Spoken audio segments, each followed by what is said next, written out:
പക്ഷെ ചാച്ചന്റെ ഞാൻ പറഞ്ഞ നിങ്ങൾക്ക് സൗണ്ട് വെച്ച് കേൾപ്പിക്കട്ടെ. നീങ്ങ മനസ്സിലായോ? നമ്മളെല്ലാരും ദിവസം ഒന്ന് വീതം വിടും.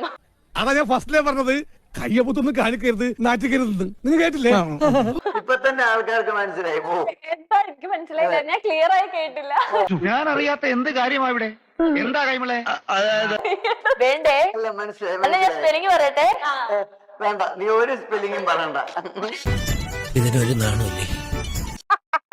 എന്നെ നാട്ടിക്ക്. വേറൊരു കാര്യമുണ്ട്.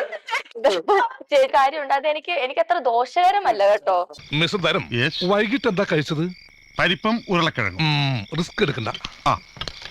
വളരെ ചാച്ചൻ വളരെ നല്ല എന്നെ ഡീപ്പായിട്ട് അറിയുന്നവർക്കെല്ലാം എന്റെ ഒരു ദിവസം ഉണ്ടല്ലോ, ഞങ്ങൾ ഭയങ്കര റൊമാൻസിൽ ഇങ്ങനെ ഇരിക്കുവാണ്.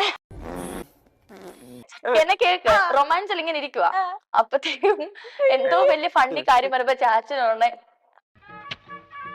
അതെ, ഗുണ്ട് അഭിമാനമാകാൻ പോകുന്ന ഗജേന്ദ്ര ഗുണ്ടിന്റെ ഉദ്ഘാടനം.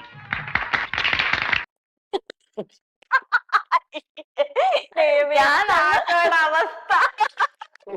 ചാച്ച ഒരു ദിവസം എന്റെ അടുത്ത് ചോദിച്ചു, മത്സരം വെച്ച് തോപ്പിക്കാനുണ്ടോടി എന്നെ? കാരക്കൂട്ടിൽ ദാസനെ എതിർക്കാൻ ധൈര്യമുള്ള തെണ്ടികൾ മുന്നോട്ട് വേണം. മത്സരം വെച്ച് തോപ്പിക്കാൻ ഇതിന്റെ മത്സരം കട്ട് ഇതിന്റെ മത്സരം കേട്ടോ. കട്ട് ചെയ്ത് ചേട്ടനെ കൊല്ലും ഞാൻ.